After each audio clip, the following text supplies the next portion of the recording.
bully you? Huh? I punch you? Right.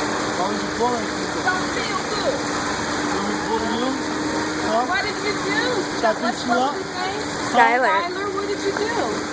Skylar wants Tell to him. be a bully. Can I bully you? Come on. Can I bully you? What did you do, Tyler? Huh? Don't feel good, huh? It ain't nice to bully people, My huh? son came Want home me to bully crying you? yesterday because somebody Bullied him. Is that your son? Yes, this is my son. It ain't cool to bully Thank people, you. huh? Color is gone. It's red. It's like a little magenta. Yeah, because it's more like a pinkish or like a It ain't fuchsia nice, than a huh? red. That's not good. Yeah.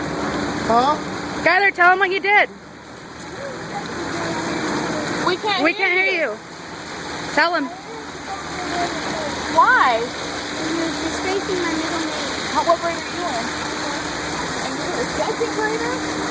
Well, guess what? I'm a grown man. You want me to hit you in What's your your face? middle name? Huh? My middle name is Esther. You want me to hit you in your face? Huh?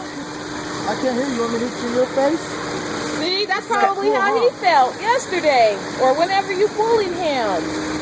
Are you going to bully again? It's not cool. to No. bully Did you make him do this? Yes. How long has he been doing it? He just barely came out here about 15 minutes ago. How long are you going to make him stand out here? An hour. It's an awesome punishment. He's So got to. embarrassed.